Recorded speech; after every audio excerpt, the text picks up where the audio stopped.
Hello అండి, అందరికీ నమస్తే. Good morning. నేను మీ శ్రీనివాస్ని. న్యూస్ అనాలిసిస్ వీడియోకి స్వాగతం. దయచేసి ప్రతి ఒక్కరూ లైక్ చేయండి అండ్ చివరి వరకు చూడండి.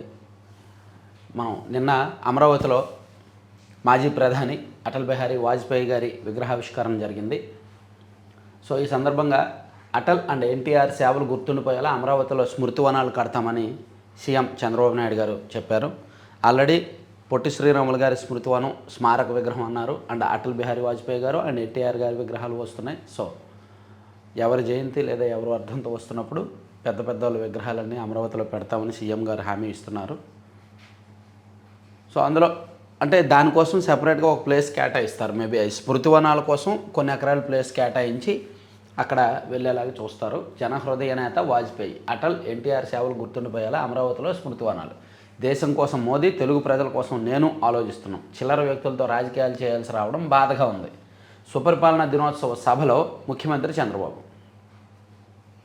సో ఈ కార్యక్రమానికి కేంద్ర మంత్రి శివరాజ్ సింగ్ చౌహాన్ గారు కూడా వచ్చారు. అండ్ పివిఎన్ మాధవ్ రాష్ట్ర బీజేపీ అధ్యక్షుడు, ఆయన వచ్చారు. పవన్ కళ్యాణ్ గారు కూడా రావాల్సింది కానీ రాలేదు.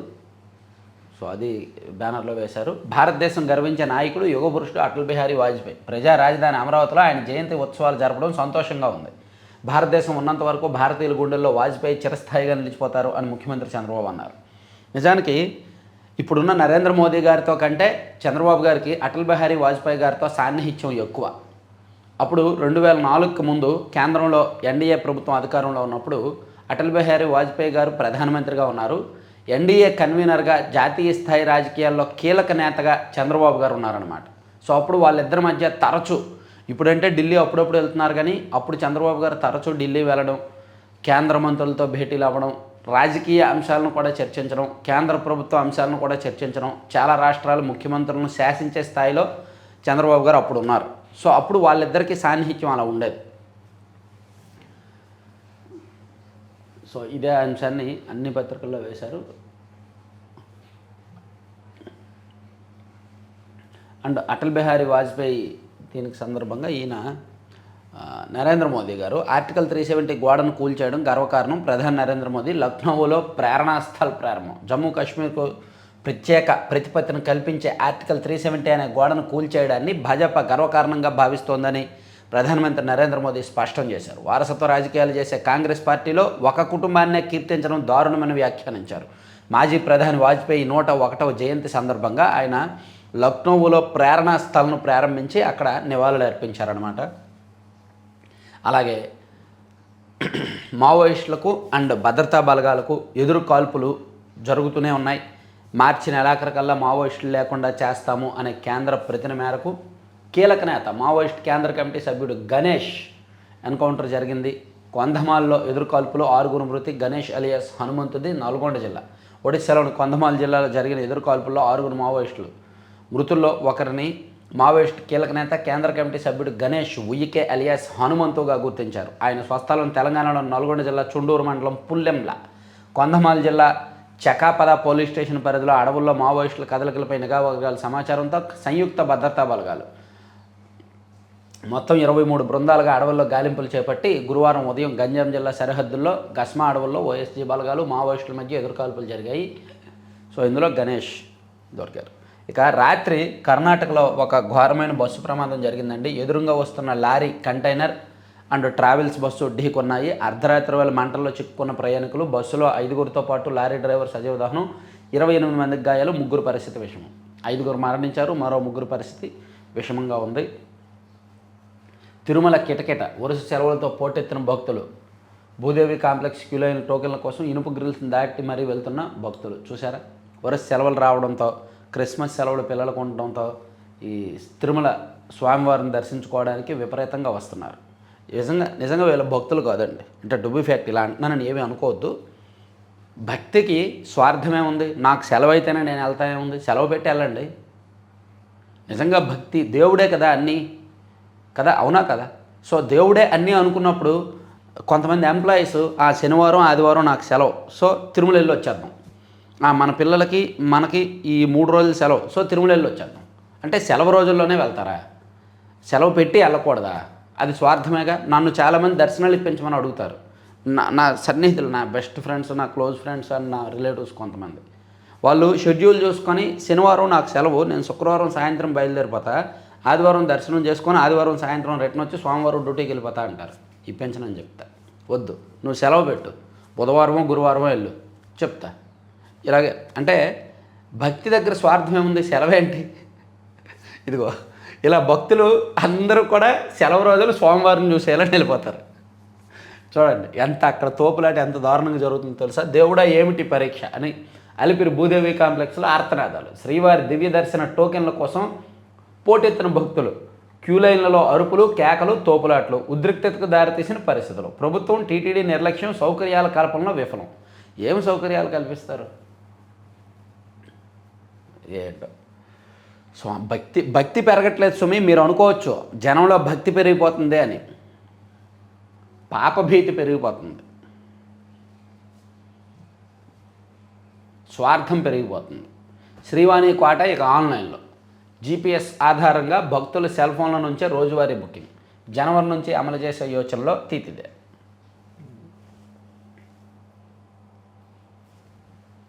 శ్రీవారిని దర్శించుకున్న ఏపీ హైకోర్టు న్యాయమూర్తి.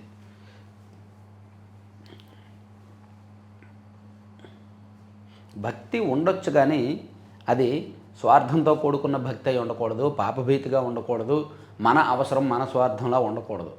భక్తి కలిగినప్పుడు ఏ రోజైనా సరే వెళ్ళాలి, దర్శించుకోవాలి, రావాలి, అంతే.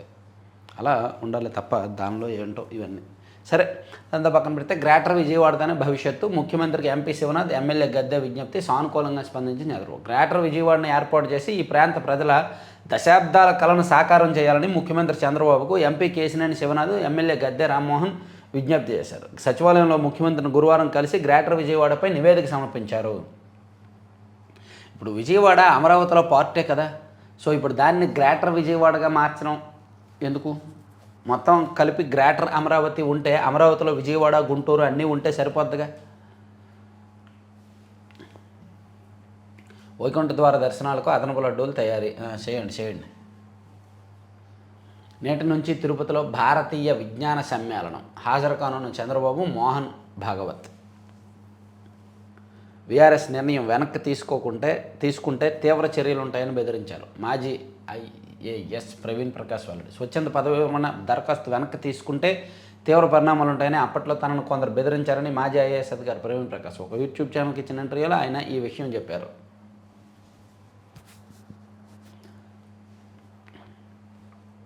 మేబీ కూటమి వచ్చాక అనుకుంటా. ఆయన బెదిరించిన తప్పులేదు, ఆయన చేసిన ఓవర్ యాక్షను, ఆయన చేసిన విధ్వంసం అటువంటిది. ఏపీలో కేంద్ర వ్యవసాయ వర్సిటీ నెలకొల్పండి. మామిడి బోర్డు ఏర్పాటు చేయండి. కేంద్ర మంత్రి శివరాజ్ సింగ్ చౌహాన్కు సీఎం చంద్రబాబు వినతి. విభజన చట్టంలో ఇచ్చిన హామీకి అనుగుణంగా రాష్ట్రంలో కేంద్ర వ్యవసాయ విశ్వవిద్యాలయం ఏర్పాటు చేయాలని ముఖ్యమంత్రి చంద్రబాబు కేంద్రాన్ని కోరారు.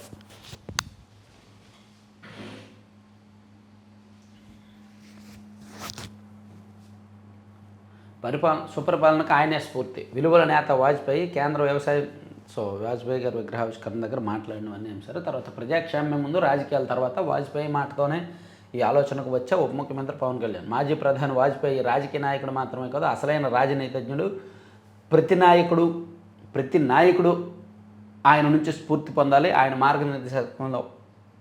మార్గనిర్దేశకత్వంలో ప్రజాక్షేమం ముందు రాజకీయాలు ఆ తర్వాతే అని గట్టిగా నమ్ముతున్న ఇదే మన ధర్మం అని ఉప ముఖ్యమంత్రి పవన్ కళ్యాణ్ చెప్పారు. కర్ణాటకలో బస్సు ప్రమాదం.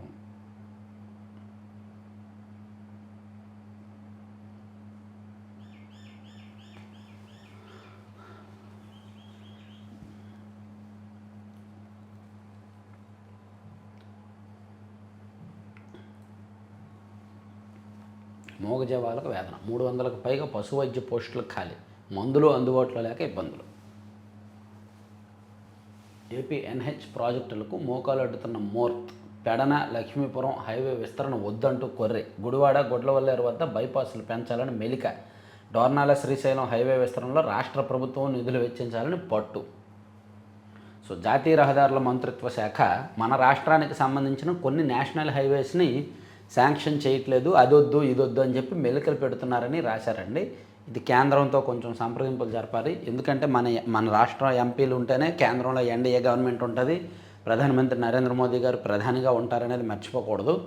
సో మన రాష్ట్రానికి చెందిన పలు జాతీయ రహదారుల ప్రాజెక్టుల మంజూరు విషయంలో కేంద్ర రవాణా జాతీయ రహదారుల మంత్రిత్వ శాఖ ఉన్నతాధికారులు పదే పదే కొర్రీలు వేస్తున్నారు. ప్రాజెక్టు మంజూరు అయ్యాక డిపిఆర్ సిద్ధం చేసి పంపితే అనుమతులు ఇవ్వకుండా మోకాలు అడ్డుతున్నారు.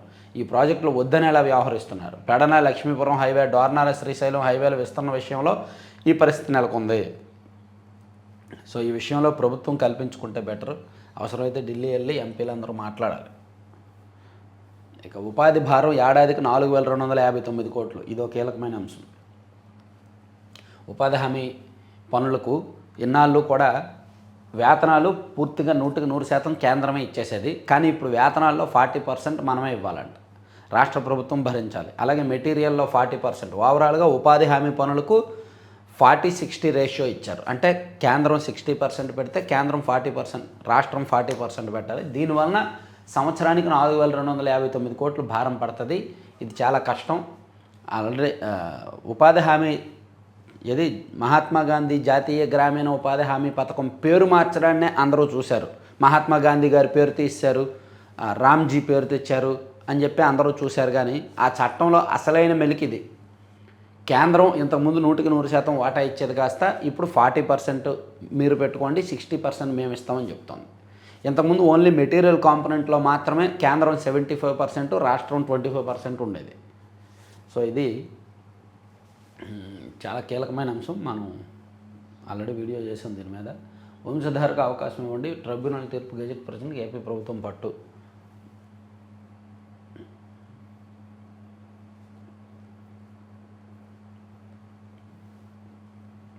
హైకోర్టు నిర్మాణ పనులు పునఃప్రారంభం. రాజధానిలో మరో కీలక ఘట్టం.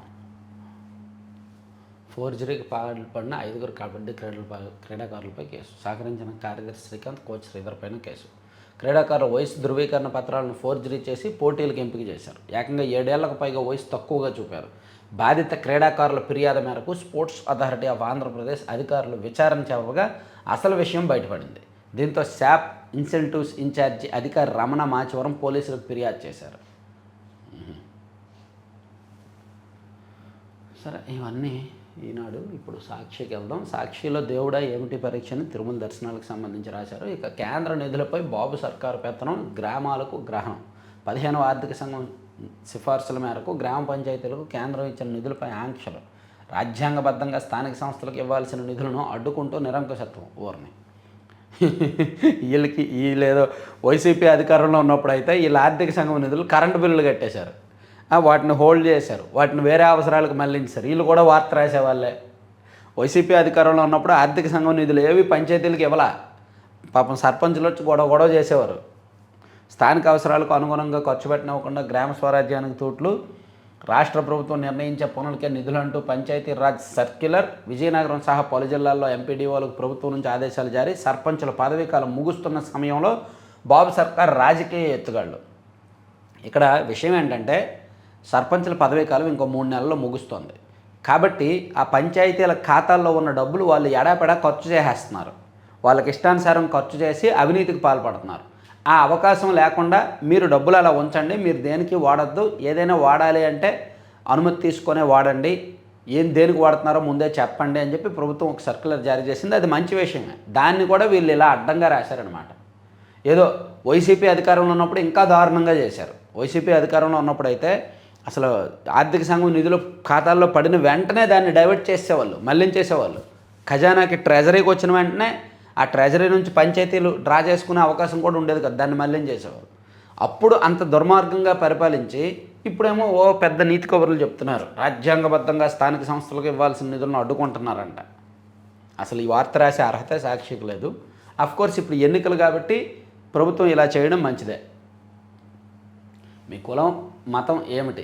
ఏకీకృత సర్వే ముసుగులో 1.40 కోట్ల కుటుంబాల్లో పౌరుల వ్యక్తిగత సమస్త సమాచారం సేకరిస్తున్న బాబు సర్కారు. అయిపోయాక వాళ్ళకి అమ్మేయట్లేదుగా, ప్రభుత్వం దగ్గరే ఉంటుంది కదా. పంట అమ్మకం ద్వారా ఎంత వచ్చింది, కరెంట్ ఎన్ని యూనిట్లు వాడతారో రాజకీయ దురుద్దేశాలతోనే సర్వేకి శ్రీకారం. వీళ్ళు వైసీపీ హయాంలో అయితే ఇటువంటి సర్వేలు చేసి అయిపోయాక వాళ్ళకి అమ్మేశారు. హైదరాబాద్లో ఎక్కడో ఒక ఆఫీస్ నిర్వహించి అక్కడికి తీసుకెళ్లారు డేటా అంతా వాలంటీర్ల ద్వారా. వీళ్ళు ఇంకా పర్వాలేదు కదా. సో ఈ వార్త కూడా సాక్షిలో రాసే అర్హత లేదు. వీళ్ళు ఉన్నప్పుడు సరిగ్గా పరిపాలించి ఇటువంటి తప్పులు చేయకపోతే అప్పుడు కూటమి ప్రభుత్వం తప్పులను ఎత్తి చూపాలి. అఫ్కోర్స్ దీనిలో అభ్యంతరకరమైతే లేదు. కులం మతం అడగడం తప్పేం కాదు కదా. ఇప్పుడు రేపు పొద్దున్న కేంద్ర ప్రభుత్వం కులగణన చేపడుతుంది, జనగణన కులగణన, దానిలో అన్నీ అడుగుతారుగా.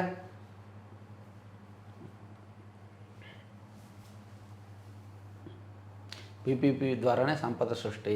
ఓకే, నోటిఫికేషన్కి మనసు అప్పట్లేదు. ప్రభుత్వ శాఖల్లో ఖాళీగా ఉన్న ఇంజనీరింగ్ పోస్టులు భర్తీ చేసేందుకు చంద్రబాబు ప్రభుత్వానికి మనసు రావడం లేదంట.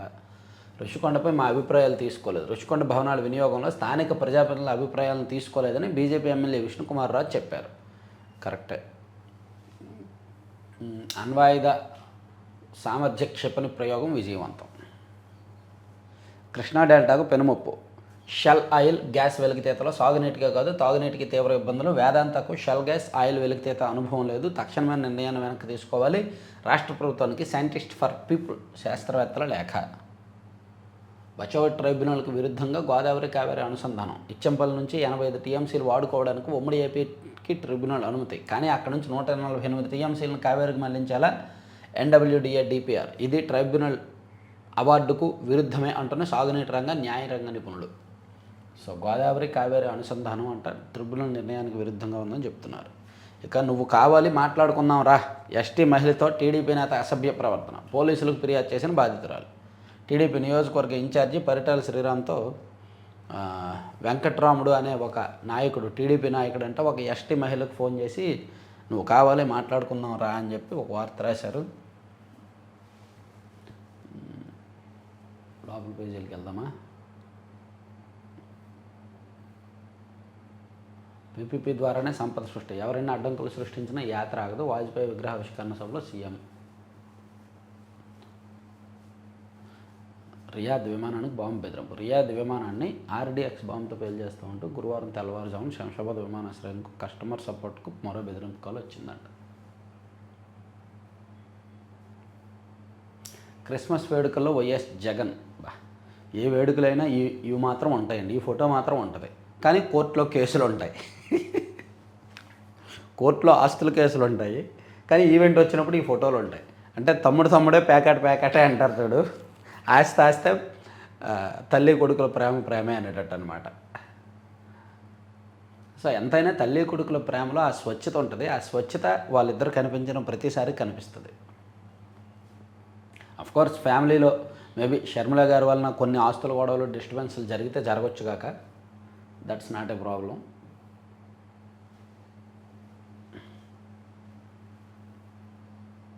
నేడు శ్రీవారిని దర్శించుకోనని ఆర్ఎస్ఎస్ చీఫ్. పరశురామునిగా భద్రద్రాముడు. పాత బస్తీలో ప్రధాని సతీమణి.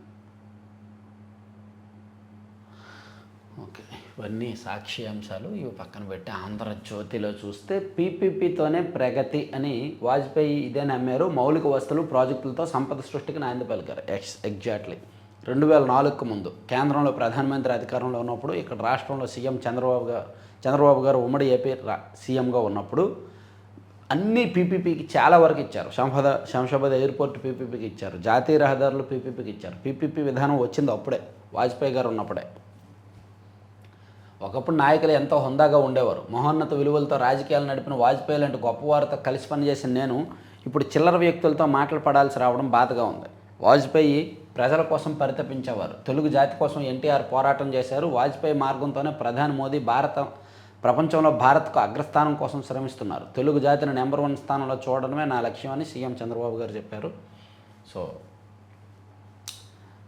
ఇప్పుడు పీపీపీ కాలేజీలు కడితే జైల్లో పెడతామంటున్నారు. ఈ హెచ్చరికలపై ప్రజలు ఆలోచించాలి. దేశ భవిష్యత్తుకు బాటలు వేసిన మహనీయుడు వాజ్పేయి అని ఆయన హయాంలో జరిగిన పీపీపీ గురించి. అలాగే పీపీపీ విధానం బేష్. వైద్య కళాశాల నిర్మాణానికి కేంద్రం నుంచి 60% సాయం. సమన్వయానికి సెల్ ఏర్పాటు చేయండి. మంత్రి సత్యకుమార్కు కేంద్ర మంత్రి నడ్డా లేఖ. కేంద్ర సహకారం కోరుతూ మంత్రి తిరుగులేఖ. సో పీపీపీకి అవసరమైతే కేంద్రం నుంచి 60% సాయం ఇస్తాము, మీరు పీపీపీ ద్వారా వెళ్ళండి, ఆ విధానం బేష్ అని చెప్పి కేంద్రం చెప్పిందంట. అలాగే మనమిత్ర మాకు తెలియదు. వాట్సాప్ గవర్నెన్స్ ఈ ప్రభుత్వం తీసుకొచ్చిన అతిపెద్ద సంస్కరణ కూటమి ప్రభుత్వం తీసుకొచ్చింది, కానీ అది మాకు తెలియదు అని 68% మంది చెప్తున్నారండి. వాట్సాప్ గవర్నెన్స్ వాడితే డబ్బు పోతుందేమో 32% మందిలో కనిపించిన భయం. స్మార్ట్ ఫోన్లు లేవన్న వారు 30% మంది, వినియోగించింది 20% మంది మాత్రమే. కృష్ణా గుంటూరులోనూ కనిపించిన స్పందన, అవగాహన కల్పించడంలో వైఫల్యం. అంటే ఎక్కడికక్కడ అడ్వర్టైజ్మెంట్లు ఫ్లెక్సీలు అవి పెడుతున్నారు. నేషనల్ హైవేస్ మీద కూడా వాట్సాప్ గవర్నెన్స్ మీద ఫ్లెక్సీలు పెడుతున్నారు, కానీ అది ఇంకా పూర్తి స్థాయిలో తెలియట్లేదంట. ఇక ప్రతి దరఖాస్తుకు జవాబుదారీ, అన్ని కలెక్టరేట్లలోనూ రెవెన్యూ డెస్క్ మర్చిపోయి యాక్చువల్లీ మన నెంబరు మారింది, ఒక్క నిమిషం. మన ఛానల్ ద్వారా మ్యాగజైన్ పెట్టబోతున్నామండి, మీ అందరికీ తెలిసే ఉంటుంది. ఆ మ్యాగజైన్లో విభిన్నమైన కథనాలు వస్తాయి, చాలా డెప్త్ గ్రౌండ్ రిపోర్ట్స్ వస్తాయి, అనాలిసిస్ వస్తాయి, లోతైన విశ్లేషణలు ఉంటాయి. సో మీకు కావాలి అనుకున్న వాళ్ళు మ్యాగజైన్ ప్రతి నెల ఎవరైతే మీరు దానికి చందా కడతారో ప్రతి నెల ఫ్రీగా మీ ఇంటికి డెలివరీ చేస్తాం. పోస్టల్ ద్వారా మీ ఇంటికి పంపిస్తాము, దేశంలో ఎక్కడికైనా పంపిస్తాం. సో ఒక 30 పేజీల మ్యాగజైన్ ఉంటుంది, ప్రింట్ మ్యాగజైన్. ఈ రోజుల్లో ప్రింటెడ్ ఎవరో చదవరు, అది నాకు తెలుసు, కానీ ఒక ప్రయత్నం చేస్తున్నాము. ఆ తర్వాత ఒక 2 నెలల తర్వాత దాన్నే మొబైల్ యాప్లో రూపంలో కూడా తీసుకొస్తాము. మొబైల్ యాప్లో అది కూడా భిన్నంగా డిజైన్ చేపిస్తున్నాం. సో మ్యాగజైన్, ప్రింటెడ్ మ్యాగజైన్ కావాల్సిన వాళ్ళు మన నెంబరు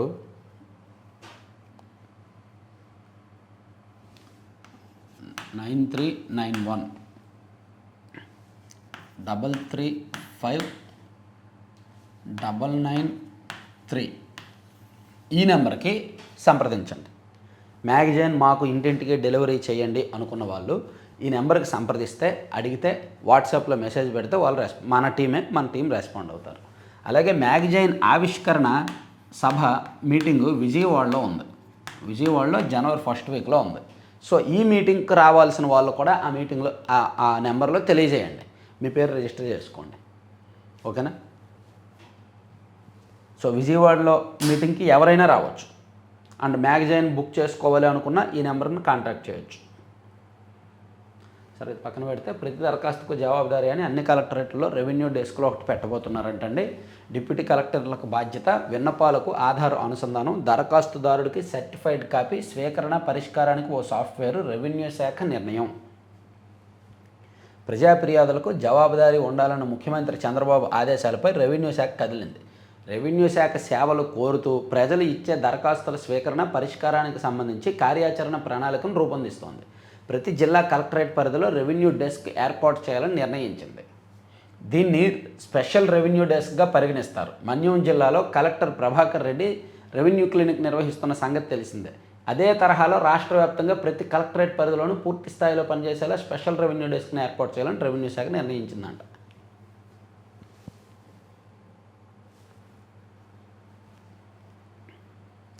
పది గజాల దారి లేక నూజివీడు వద్ద 2 ఏళ్లుగా నిరుపయోగంగా సబ్స్టేషన్, కాసుల కక్కుర్తితో ట్రాన్స్కో నిర్వాకం, సబ్స్టేషన్ల నిర్మాణంలో దోపిడీ, దారి లేని 6 ఎకరాలు 2 కోట్ల కొనుగోలు, 34 కోట్లతో సబ్స్టేషన్ నిర్మాణం పూర్తి. ఇన్ని కోట్లు పోసినా ఆపరేషన్లోకి తేలేని స్థితి. సో 10 గజాల దారి లేక నూజివీడు వద్ద 2 ఏళ్లుగా నిరుపయోగంగా సబ్స్టేషన్, కాసుల కక్కుర్తితో ట్రాన్స్కో నిర్వాకం, సబ్స్టేషన్ల నిర్మాణంలో దోపిడీ.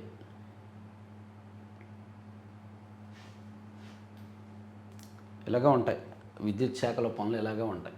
డబ్బుల కోసం, డబ్బుల కక్కుర్తితో పనికిమాలిన పనులు చేస్తారు. అసలు ఎవరు రాష్ట్రంలో ఎవరు ఏమీ చేయలేకపోతున్నారు విద్యుత్ శాఖలో. ట్రాన్స్ఫార్మర్లు తెలంగాణలో ఏమో 4 కోట్ల 3 లక్షలకు కొన్న ట్రాన్స్ఫార్మర్ ఇక్కడ 4 కోట్ల 78 లక్షలకు కొంటున్నారు. ఎవరేమి దాని మీద ఎంక్వైరీలు లేవు, ఏమీ లేవు. మావోయిస్ట్ అగ్రనేత, తర్వాత బంగ్లాలో మరో మోక, హిందూ యువకుడు అమృత్ మండల్ వారంలో 2వ ఘటన, ఇటీవల దీప్ చంద్రదాస్ ఉద్రిక్త పరిస్థితులు, పోలీసుల మోహరింపు. ఇక దర్శన క్యూ లైన్లో తోపులాట, లాఠీతో తట్టి ముందుకు పంపిన భద్రతా సిబ్బంది, తప్పుడు సమాచారం ప్రచారం చేస్తే చర్యలు, శ్రీవాణి టికెట్ల కోసం తిరుమలలో భక్తుల నిరసన, అన్నమయ్య భవనం ముందు రోడ్డుపై బైఠాయింపు. ఖండాంతర K4 క్షిపణి ప్రయోగం సక్సెస్, INS అరిఘాత్ నుంచి ప్రయోగం, సముద్ర గర్భం నుంచి 3500 కిలోమీటర్ల పరిధిలో లక్ష్యాలు సాధించే సామర్థ్యం. బెష్ గుడ్. ఇక భీమవరం DSP జయసూర్య మీద బదిలీ వేడి జరిగిందండి. మీకు తెలిసే ఉంటుంది. 2 నెలల కిందట పవన్ కళ్యాణ్ గారు అతని మీద ఎంక్వైరీ చేయాలని జిల్లా ఎస్పీని ఆదేశించారు. సో సివిల్ తగాదాలు, పేకాట సెటిల్మెంట్లో అతనికి భాగస్వామ్యం ఉందని అతని మీద ఆరోపణలు రావడంతో, ఫిర్యాదులు రావడంతో ఎంక్వైరీ చేసి అతన్ని బదిలీ చేశారు. హెడ్ క్వార్టర్స్లో రిపోర్ట్ చేయాలని డీజీపీ ఆదేశం. యాక్చువల్ లోకల్లో జరిగింది వేరు, పాపం అతను బలయ్యాడు అంతే. లోకల్లో జరిగింది చెప్తే జనసేన వాళ్ళు బాధపడతారు. కాంగ్రెస్ ప్రభుత్వాలన్నీ ఒక్క కుటుంబాన్నే కెత్తించాయి, ఘనతలన్నీ ఒక్క నెహ్రూ కుటుంబానికే ఆపాదించాయి ప్రధాని మోదీ విమర్శలు. ఇక అమెరికాలో సాగు బల, వ్యవసాయంలో ప్రవాసాంధ్రుల జోష్, పంట భూముల కొనుగోళ్లలో దూకుడు. ఏపీకి చెందిన 2022లో ఏపీకి చెందిన సమీర్ రాజేష్ కాంతి డలాస్ 2 గంటల దూరంలోని డిలియోన్లో ఎకరం 11 లక్షల చొప్పున 333 ఎకరాలు కొన్నారట. సరే అండి. సో ఎకరం 11 లక్షల చొప్పున 333 ఎకరాలు కొన్నారంట. దీనిలో పీకాన్ పప్పు పండిస్తున్నారు. టెక్సాస్ పీకాన్ గ్రోయర్స్ అసోసియేషన్ నుంచి 2025కు గాను బెస్ట్ న్యూ గ్రోయర్ అవార్డు అందుకున్నారంట. వావ్. ఆంధ్రప్రదేశ్ నుంచి అమెరికా వెళ్ళి అక్కడ 333 ఎకరాలు కొని అక్కడ సాగు చేసి అవార్డులు అందుకోవడం అంటే మామూలు విషయం కాదు కదా. భవిష్యత్తులో రియల్ భూమి పైన ఆశలు, రాంచ్ యజమానులకు పన్ను రాయితీ, వందలాది ఎకరాల్లో గోశాలల నిర్వహణ. అలాగే జామ చెట్లు, సుధీర్ చందు. బాగుంది కదా, మంచి వార్త. ఇటువంటి వీడియోలు, ఆఫ్ బీట్ వీడియోలు బాగుంటాయండి. సరే, ఆంధ్రజ్యోతి అయిపోయింది. ఆంధ్రప్రభలో చూసుకుంటే అటల్ది సంస్కరణలతోనే అభివృద్ధి, హైటెక్ సిటీ, సైబరాబాదు, క్వాంటమ్ వెలిత, అమరావతి ప్రగతి. సో అవి ఒకటి. తర్వాత ఇది కీలకమండి, 1000 కోట్ల జీఎస్టీ ఎగవేతకు ఎత్తుగాళ్ళు. 3 ఏళ్లుగా సాగుతున్న వివాదం. విశాఖకు చెందిన ఓ స్టీల్ సంస్థకు వాణిజ్యాక నోటీసు, పై మొత్తం జీఎస్టీగా చెల్లించాలని హెచ్చరిక. అసెస్మెంట్ చేసిన అసిస్టెంట్ కమిషనర్, అతడిది ఆ అధికారం లేదన్న యాజమాన్యం. హైకోర్టు, సుప్రీంకోర్టులో పిటిషన్లు. అతడికి సహకరించిన ఆనాటి ప్రభుత్వ యంత్రాంగం, తోడుగా కమర్షియల్ అధికారులు. 1000 కోట్ల జీఎస్టీ ఎగవేతకు ప్లాన్ చేస్తున్నారంట. తేల్చరు, వసూలు చేయరు. సంస్థ పిటిషన్ను తిరస్కరించిన హైకోర్టు. అసిస్టెంట్ కమిషనర్కు అసెస్మెంట్ చేసే అధికారం ఉందో లేదో తేల్చమన్న సుప్రీంకోర్టు. వైసీపీ ప్రభుత్వం ఉన్నప్పటి నుంచి జరిగిందా?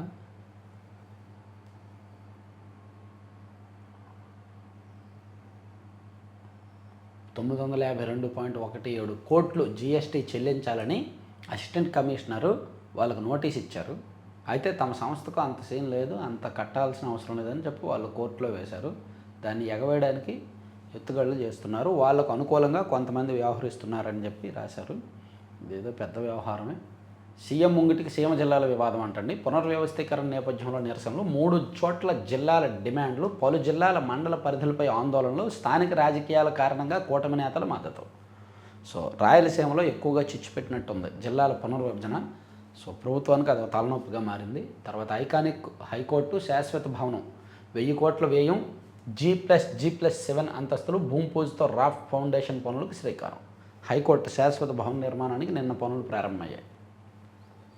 తిరుమల కిటకిట. సో ఇవన్నీ చెప్పుకునేయాలి.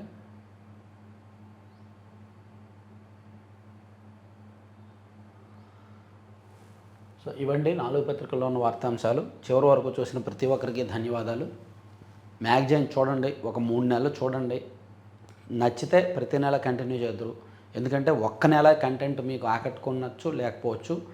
మనం భిన్నమైన కథనాలు ఇస్తాం. ప్రభుత్వం చేసే తప్పులు, పాలనాపరమైన డెసిషన్స్, పాలసీలు, అలాగే రాజకీయపరమైన ఇంటర్వ్యూలు ఉంటాయి, గ్రౌండ్ రిపోర్ట్స్ ఉంటాయి, జిల్లాల వారీగా, నియోజకవర్గాల వారీగా గ్రౌండ్ రిపోర్ట్స్ ఉంటాయి, అన్నీ ఉంటాయన్నమాట. సో వాటన్నింటినీ మీరు వీడియో అనాలిసిస్ కంటే రాతల ద్వారా కొంచెం క్లియర్గా ఉంటుంది, డెప్త్గా ఉంటుంది. సో కావాల్సిన వాళ్ళు ఈ నెంబర్కి కాల్ చేయండి. 9391335993 నెంబర్కి వాట్సాప్లో మెసేజ్ చేసి మ్యాగజైన్ కావాలి అని అడగండి. Thank you very much.